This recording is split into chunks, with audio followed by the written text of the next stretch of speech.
What's up, world? It's your boy, Mike Muse, and welcome to the Conversation of the Mike Muse Show. This one is special. If you can see, I dropped my register on that one and started speaking a little bit slowly. I am such a fan of this human being and her entire family. I have had the privilege and honor to have known her, and I've gotten a chance to meet her family throughout the years.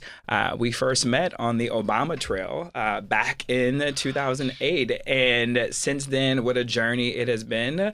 What a road traveled it has been. And to find us in conversation with each other right now, I would have never, ever imagined that. But that is just how life is. I want to introduce you to a very special person to me and to the world and to culture, Ambassador Nicole Avant. What is happening, Ambassador? Hi, I'm so happy to see you. And I love, life brought us to this moment. Can you imagine? No. I would have never imagined seeing you on the campaign trail, all the fundraisers, all the events, all the White Housey things, all the film things in Hollywood, that I'll be interviewing you for my show. But you, like I said, you never know. And all that craziness and the Obama, just the energy of that. Yeah. And the fact that we even got to experience that together.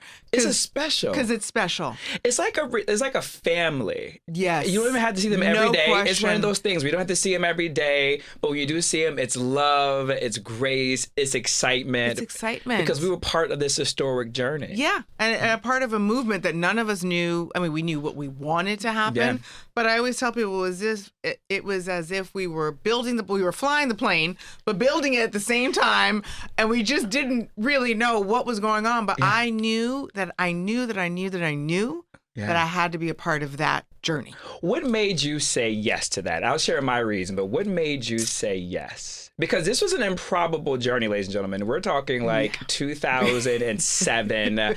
This was Secretary Clinton's to take, and this isn't a shade or disrespect to Secretary Clinton, but this was hers to take. Oh, 100%. Everyone was galvanized about her. It was a black man. He had this funny name. So what made you say yes? Truth be told, it was Mrs. Obama. I was at one of the original I had met him a few times, liked him, but as you said, it was Hillary's time, and she deserved it, and she was the most brilliant person in the room. Yeah. And so there was nothing, no shade, and when I'm for somebody, it doesn't mean I'm against anybody. Same. I'm just for somebody. Same. And I knew I liked him, and there was an event, and I remember, you might have been there, it was at the Beverly Hilton Hotel, and it was David Geffen and Steven Spielberg and Jeffrey Katzenberg. Yep. And I remember walking in and go, you guys, I already know him. I already just come and really solidify this. Yeah. And Obama walks out, and he's cool, and he's the same guy that I've seen. I'm like, I get it, but I'm still not sure. And then they said, and special guest, Michelle Obama. And she walked out on that stage, and I went, I'm in. Yeah. I'm in. Everything changed when I saw her. Because I knew the energy that was behind him. I knew the energy that was next to him and behind him, and I knew what that energy felt like. And I thought, oh, okay, this is a very special woman, and she's a real strong, supportive, smart, and I knew that she would be a part of the healing that the nation needed at the time. Yeah. And I think they were perfect for the time. And again, like you said, no disrespect to anybody else. It's just timing is timing. And for what the nation needed, I felt they are the healing balm that we all have been asking for and searching for. Yeah. And it was just, as soon as she walked on that stage, I remember smiling, and I found myself standing up straight, and I'm like, oh, I'm down with her. Yeah. I want to roll with her. That's it. That's what it was. I was like, if I'm going to go on this train, I'm going with her. That's it. There's something about speech, right? When I say I was a fan of Secretary Clinton, bought her books, read everything. I thought I was going to work on the campaign for her. And one of my homies in LA was like, hey, Mike, come here. This Obama guy gave this speech at Dorsey High School. Yes. And I was like, oh, absolutely not. I'm already with Team Clinton. Yep. I'm good. And so I was staying with him at the time. It was during Grammy week. And he was like, well, I'm not coming back to the crib to pick you up to go back to the party. So you have no no choice. I was like, fair. I went to Dorsey High School, heard him speak like everyone else, like, oh my God, my vote has changed. But that was it. I was like, oh, my vote's changed. I get a call and I'm back in New York. He hadn't even done a fundraiser yet in New York City yet. And they said, hey, Mike, why don't you be a part of our finance committee? I was like, absolutely not. I never fundraised in my life, but I think he's great and go him, go. Right? Yeah. And it's like, no, come. Everything we heard about you, you can have an impact. I was like, okay, whatever. So I go to this meeting and literally for me, my thought, Nicole, was, I'm a black man. He's a black man. He's going to lose, but I want to make sure he has fun losing. His way to losing. Well, I want to support you on the way to your loss. I want it to be fun for you. You know what? I see you, black man. I see you. I got you. I am my brother's keeper before my brother's keeper. And that's when I said, yes. Can you imagine? A year later, raise a meal for him, and then here we are. And then here we are. That's exactly what happened. Oh, I love that story. Right?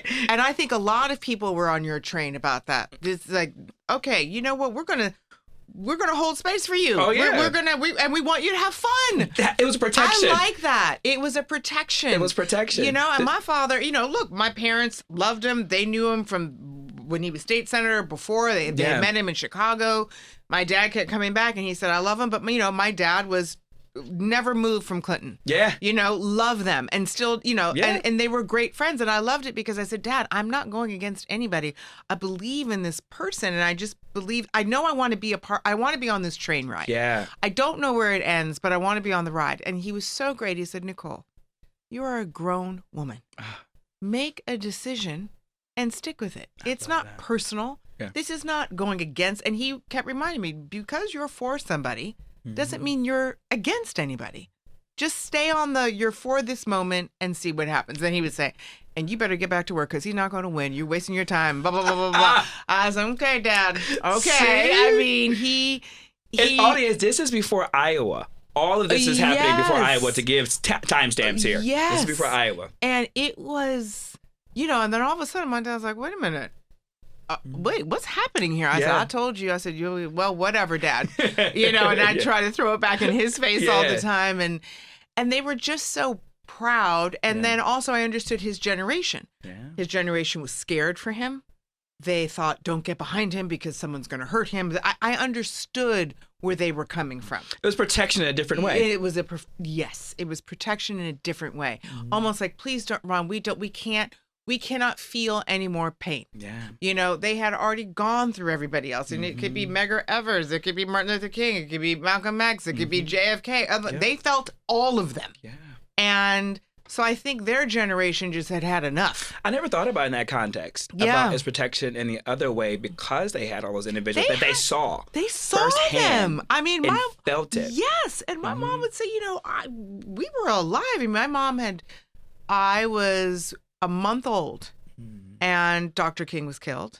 I was 3 months, and then RFK. I mean, so they were all, it was in their sphere, DNA. You know what I mean? So I get, to your point, I get their protection. I do. But then my dad was taking him to the inauguration and being with them at the inauguration was one of the best days that I've ever had with my parents, because all the work that they had done politically, and starting with Tom Bradley as the first black mayor in Los Angeles, and really putting their energy behind people that they believed in, and they lived for seeing other people's dreams come true. Yeah.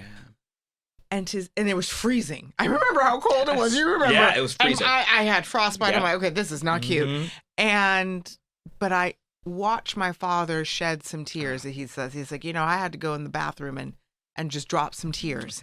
And for him to have experienced it in his lifetime, that for me, and the fact that I was a part of it, it was everything. It's amazing. And audience, this is why the Obama family connection is so special, because we all have a unique approach to it, and we all have our own takeaway that's so deeply personal for all of us, right? And bringing our families in. The idea, my friends teaching to have an Obama wall, but my Obama wall is I was able to take each and every individual family member to the White House separately. You did? Yeah, separately. And for me, that is just so special that a big we deal. can share this historic moment as a collective, as a family, because as your mother said in a lesson, is that, you know, we're blessed to be a blessing to others. To paraphrase your book, right? And And so that's how I took my positioning in that. So happy was you in were that able space. to do that. That's special. That is. But audience, Nicole just keeps saying her mom and her dad. So to give names, Yes. her mother and father is the incredible Clarence and Jackie Avant, the late Clarence and Jackie Avant. And what makes them so special is they were such a great partnership. You know, if you think about Michelle and Barack outside the White House, it would be the Avants. And this is why I said that her family is such a part of culture. Because Nicole, your family, and I think the reason why, audience, you're going to understand the depth of this story that she's telling about her father going to the White House is because your father and mother hosted politicians and elected officials at a time when there wasn't a lot of Black people hosting politicians. 100%. And there was nothing wrong with it, but a lot of times Black Americans at that time didn't have the understanding of connecting the fundraising to actually political change, right? And having understanding that it was important for these people to run and understand our issues, but the movements need to be funded, right? They need to be funded. And so in order for them to get into the office to impact change in policies, the money needs to be raised. And so your family was the hub of that. What was that like growing up watching? I mean, you just mentioned Tom Bradley. I mean, seeing politician after politician and candidate after candidate coming into your living room as a child. It was, you know, I look back on it now and I thought, my God, what a life, what a blessing that was to see the energy, to what I loved about what my parents did, because it was for politicians and athletes and artists, everybody. And what I loved about their home was these people, to your point, were coming in with a focus and an intention on making positive change, first and foremost, for all people. But also, to your point, especially for Black people. Black people were never really at the table. And so the fundraising arm of it, my father figured out, oh, wait a minute, how did these people get to the table? How are you all going to be at the table talking about other races or talking about women, and there's not a woman at the table, but you're talking about women? Now, how is that going to, where's that going? So my father was like, wait, let's shift this. And he did. And it was great. And it was everybody who came through the house. And I mean, Senator Ted Kennedy was at the house quite often. Wow. And one of my favorite stories is my roommate in college, Danielle, we grew up very differently. I'm a girl from Beverly Hills. She's a girl from South Central. Brilliant. Wanted to be a poli-sci major, was a poli-sci major. We ended up at a chance meeting. We ended up being roommates. Ignorantly, but you know, it was maybe 20, we were seniors in college at that time. And I said to her, oh, I can't go to dinner with you tonight because I got to get back over the hill to Beverly Hills because my parents and I rolled my eyes like, oh, they're having this fundraiser for Ted Kennedy. And it's like, and my mom was making me show up again. And I don't know how many I have to go to. I love them, but and I wanted to hang out with and party with my friends. And when I tell you that Danielle, everything in her body froze. Tears welled up and she said, girl, don't you tell me you're talking about Ted Kennedy. And I said, yes, I am. And she got so emotional. She said, I know everything about that family. I study them. I want to be a political science major because I want to make an impact like they did. And so she read everything on them. And in that moment, I said, well, hold on a second. And I called my mom. I said, Mom, can I bring Danielle? And she said, of course. Danielle, I just sent her, maybe a couple months ago, I just sent her a photo that we took in 1991, and she's in my parents' hallway standing with Senator Kennedy. And she said that changed her life. That moment of meeting a hero of hers, and the fact that it was tangible, and the fact that it was at a Black home, she was like, Nicole, everything changed for her. The way she thought about life, the way she thought about the world, the way she moved through the world. Because she said, once I was at your, she said, now that I was at your parents' house all the time, and she see everybody, so Danielle and I had this running joke, and she's like, who's coming over next time? I'm like, I don't know. I think it's, Johnny Gill's having a birthday party. She's like, okay, let's go to that. But it was this world that I could share with her that I didn't necessarily take for granted, but I also didn't live for it. I mean, when I moved out of the house, I was 18. I just moved out. I didn't come back. And so it was having those type of moments where I was able to see somebody else's life that was my age being transformed and being inspired in that way. That was the best part of growing up like that. As my eyes are watering, right? Because that for me, Nicole, is when your mom talks about a blessing to be, being blessed to be a blessing to others. That is a mantra for me too as well, right? And, you know, my family grew up very comfortable, but we were engaged politically as voters in civic duty, but never in the level of like the fundraising. But I always talk about my mom and my dad, and I remember they used to take me voting with them every single election, no matter what cycle it was. And I remember I got the chance to do American Legion Boys State, and for those who don't know, it's just like this mock summer program you do as a boy or girl going into your senior year, and it picked with first like 750 boys from around the state of Michigan. And I remember going there, and I told my mom and dad, I was like, we're going to be doing a lot of state politics. They want us to know issues. Like, what are the issues? What should I be thinking about? How should I be thinking about them? This was in the car, Nicole, heading to the campus, and they prepped me. They prepped me on abortion. I remember this to this day, like, and what their stance was and how I should think about it and all these different political issues.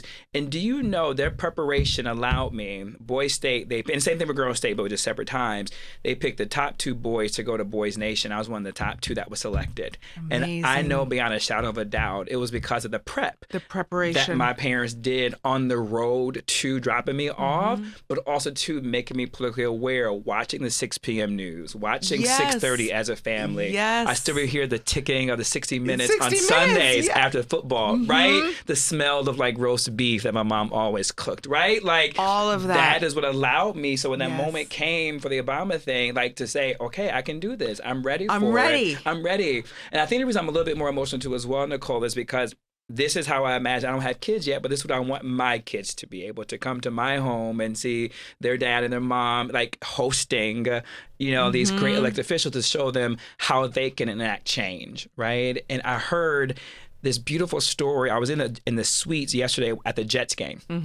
And it was like all white people around. And so me and a buddy of mine, and there was these 3 young white boys that was there because their dad had some connections to the Jets. And so he was there. But I heard this white couple behind me, and it was just like, I can't even recall the time I was able to go to a football game with my parents. And they were like, it wasn't until I was in my 30s that I went to a football game. And so here these boys are there. And it just hit me. And I was like, I can't wait to do this for my kids. Right? And so there's something special about that. Absolutely. I really do. And this isn't about privilege. This is about opening up and shattering norms and for others to see what's possible. It's not about privilege. No, it is truly about... It's exactly what you said. It's shattering everything that you thought was one way, or that, oh, I can never be at that table. I could never have this. Yes, you can. Why not? Why not? You know, who's stopping you? So, like I said, like Jacob Lawrence, when he was doing his art and Artist Lane, and she's making sculpture. My mom was like, we're going to get behind Ernie Barnes, Jacob Lawrence, you know, Jimmy, everyone. It was... Sidney Poitier, I mean, everybody who was coming through the door. And the difference was then is that they were great people already who happened to be famous. Yeah. There's a difference. Now everyone's chasing the fame, and they don't think they have to be a great person inside. And that makes me nuts. That's just not it. That's what it's not about. That's not what it's about. You could be great, and I mean, that's the difference that I felt that I had in my family home, is that these actually were really good people, kind people, great people who happened to be famous in arts and politics and sports. Hank Aaron probably gave away all his money to make sure that all these young Black and brown students went to school through his scholarship foundation. That's what Hank Aaron did. When my dad got him his endorsement at Coca-Cola, his endorsement deal, it wasn't about, oh, so Hank can just keep millions of dollars. It was, then Hank turned around and said, oh my God, look at all this. I can help so many people, and I can help people's dreams come true. That's the one common thread that they all had. Quincy had it. Yeah. Sydney had it. Oprah has it. Tyler has it. My parents had it. It's, wow, we have all these blessings, and all of this has come to us, and look what we get to do with it. Yeah. Look how we get to share it with other people. And sometimes it'll be loud noise and You'll get on the cover of a magazine. My mom was never on the cover of a magazine for what she did. I think she was in the LA Times twice. My mom changed so many lives. You can't even count how many lives she changed. But she didn't do it for the fame. She didn't do it to become popular. She did it because it was the right thing to do and that it fulfilled her life, you know? And so, yeah, her 81 years, was it taken violently and short? Sure. But she was 81 years and she lived a life, and I was able to write a book about her. Literally, which is why we're here right now, audience, is to write the book. Think You Will Be Happy, Moving Through Grief and Grit, Grace, and Gratitude by Nicole Avant. She wrote this at the time in between the passing of both of her parents, but it was encouraged by or inspired by the passing of her mother.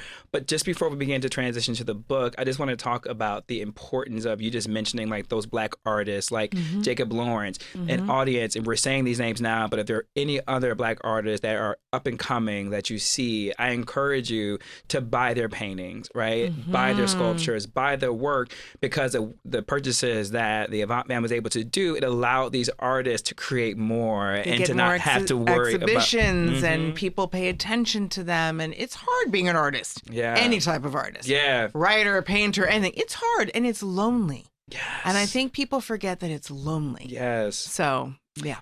I think, audience, there's a part in this book, again, Think You'll Be Happy, Moving Through Grief with Grit, Grace, and Gratitude. I just so happened to earmark it. This quote, and funny you're talking about your mother right now.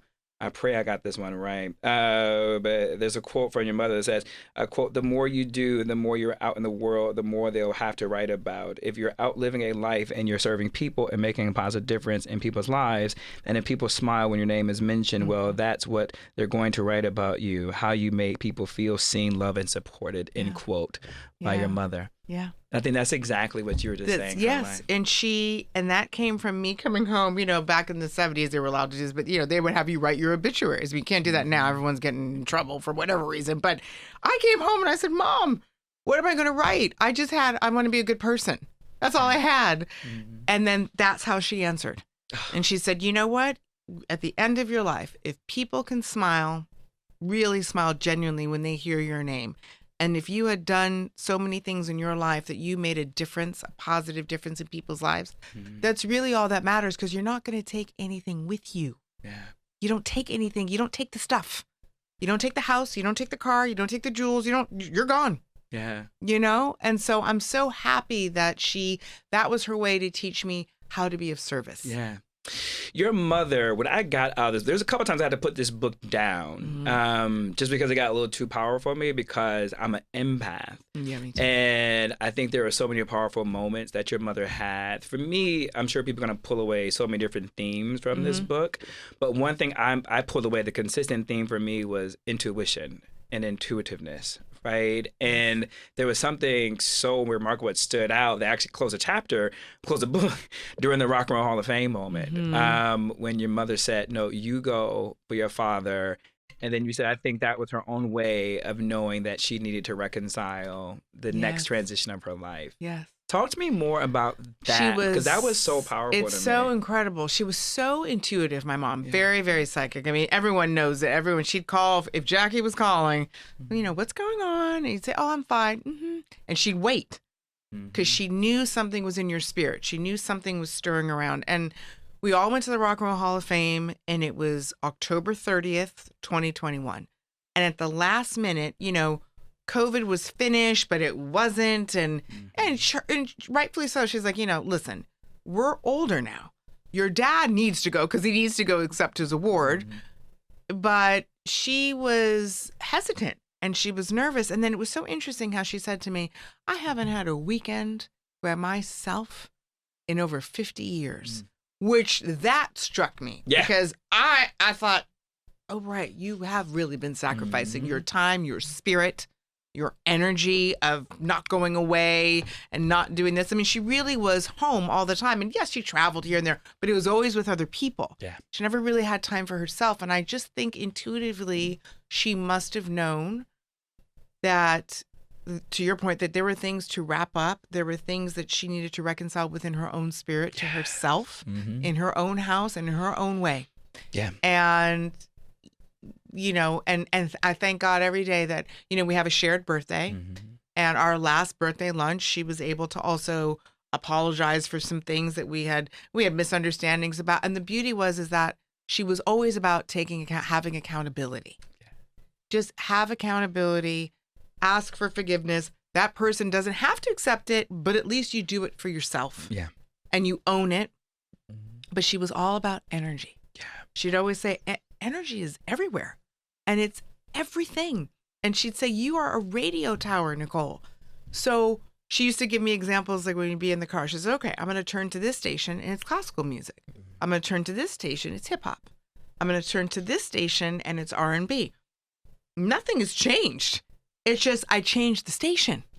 And so you are your own station. Yeah. So each individual on this earth has the power to decide on what they are going to emit out into the world. What energy are you going to put out? And that's all she cared about for me. Yes. Yeah.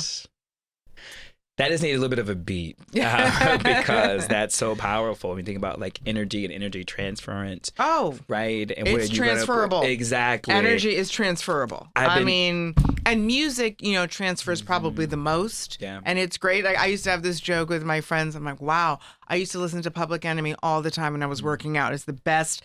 Any of their music, I was like, I do an hour. Yeah. I got it. I'm doing this. And then every day, but I had to turn it off though after I got the gym because I would drive different. I was a little, not so pleasant and patient as I was driving. But if I listened to Al Green on the way home, it was different. If I listened to the Commodores, it's a different thing. But again, no one was better than the other. No. It's just a different energy and a different message. Yeah. And that's what I learned growing up in the music business and around my parents all the time was, oh, this is real. This is not a joke. This is not woo-woo. This is science. This is life. Yeah. Audience, the reason why we're talking about this book and these stories right now is to center what happened with her mother. For those who may not be familiar, her mother was murdered, unfortunately, one unfateful night. And the context that really struck out for me, Nicole, is actually tying into energy was when you got the call and you were on the way to the hospital. You were talking to your mother and you were just saying, not even knowing the full scope in my mind, please give context in your answer, not even understanding the full scope in my mind, you were speaking of energy. For those of us who understand energy and spirit, you were giving your mother permission to go. Talk to me more about that moment. So I remember exactly, I was driving down 6th Street in Los Angeles and I had all green lights and it was really early in the morning, like 3-something in the morning. So it was dark and it was cold. And I remember driving, and then all of a sudden, the last light, right when I was making a right to Cedars-Sinai Hospital, started flickering. And I just took that moment immediately, and I said, Mom, you know what? I don't know what's going on. I got a call that you've been shot. I don't even know where you were. I don't know what's going on. I don't know. I don't know anything, but I do know that I love you, and I do believe in divine right order, and I know everybody has their time. We just don't know what train is coming for us, but everyone has a train that's coming to take us back home. And she taught me that. And so it made me feel connected to her in that way. I said, Mom, I don't know if you can hear me, but I just know you can feel me. I just know you could feel me. I got it. Like, don't fight. Don't feel that you have to fight for all of us. You're 81 years old. You've lived a beautiful life. I'm very proud of you. And I love you, and I'll take care of Dad. I'll take care of it. I'll just take care of whatever needs to be taken care of. But it was almost like it was keeping me sane driving. It was keeping me focused and giving me a purpose to get to the right space, to get to the right parking lot. I was just so in a state of shock and disbelief. And none of it made sense. And I couldn't connect any dots. And I thought, my God. And thank God she was a woman of faith. Thank God she taught me about faith and energy and to believe in the divine, especially when things do not go the way you planned. And especially when you're confused, you better hang on to a higher power or you are just going to drown. Yeah.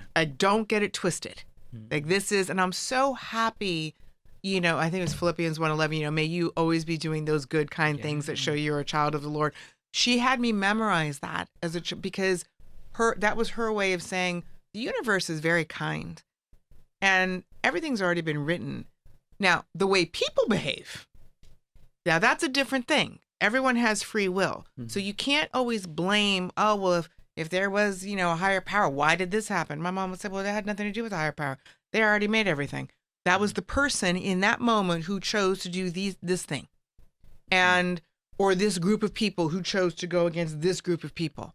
So I'm so grateful that she raised me that way, because everyone, I'm not kidding, everyone of every background, gay, straight, black, white, Christian, Jewish, and everywhere in between, was always invited in my home. But the only people who were not welcome in our home were bullies or mean people. She was like, they're not coming over. Yeah. We don't do that.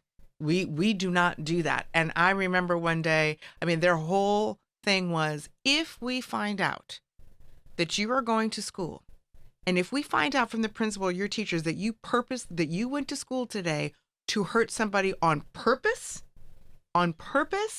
she would say, she goes, you're done. You're done. And I was like 10 years old. What does your done mean? What does that mean?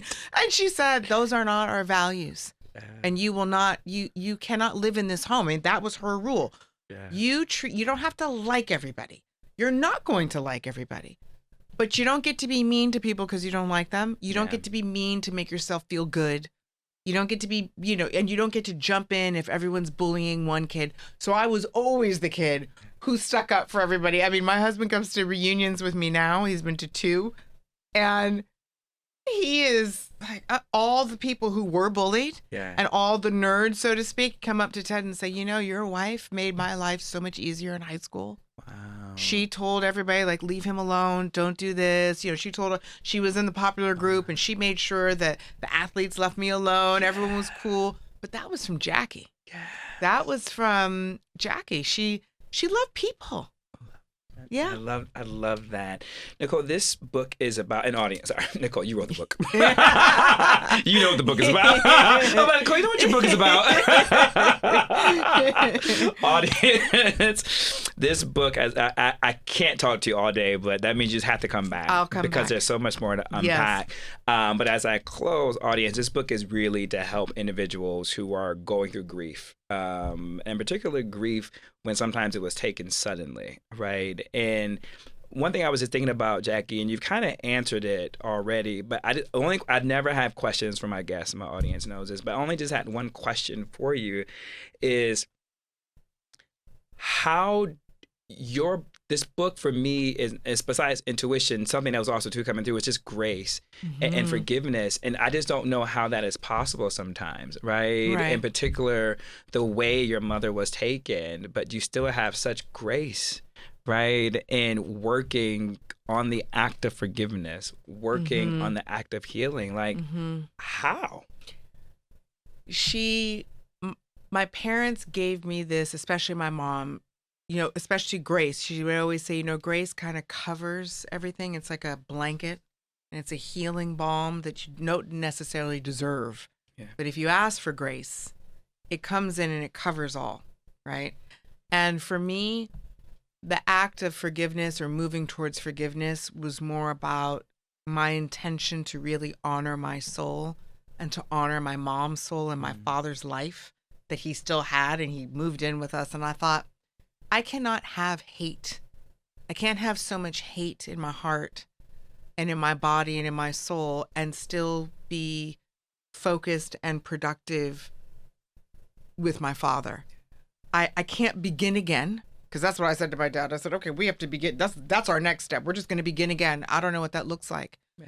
But I do know that I don't want to carry the burden. I don't want the burdens of anger and frustration and fury and anxiety. I don't want them. And it didn't mean that they came, and it didn't mean one day I said, I forgive all, and it was over. Forgiveness has been sometimes 30 times a day, right? And it's over and over and over again. And it's so freeing to the soul. And it's for me. I forgave for me so that I gave up all the crap so that I could sit here today, so I could write about my parents, so I could write about American legacy. This is an American legacy story. It is. This is a Black American legacy story. And I can't have both. That's what I realized. I can't be angry and negative and all this and then write a book on American excellence and Black excellence. I can't do both. And I don't even want to do both. So I just thought every day I'm going to ask for forgiveness. And every day I'm going to ask for strength to move forward. So beautiful. I think also too, as we end, I just love that the idea that the last text from your mother was about sweet potato pie, and that is what your father was called growing up, with sweet potato. Yes. I just thought all of it, the synchronicity of all of it. That did it for me. And then "Think You'll Be Happy" is now my mantra. Yeah. She was talking about a sweet potato pie, and now it's become my mantra and the title of her book. It's just like the intuitiveness of it all. All of it. It's the centering. synchronous. Yes. That's it. Audience. I'm coming back. Ambassador Avant, thank you so much. It is titled Think You'll Be Happy, Moving Through Grief with Grit, Grace, and Gratitude by Ambassador Nicole Avant. I keep saying that because it's just so important as Black females ambassador of Bahamas. Audience, really quickly as a side, I think this book is this interview, when you go back and watch it on YouTube, is a great companion to the Netflix documentary, The Godfather, Clarence Avant. The Black Godfather, thank you. I think when you tie all these three, I think a great lesson in that is just owning your agency and what agency can do to impart change. And so until next time, folks, I love you. Peace.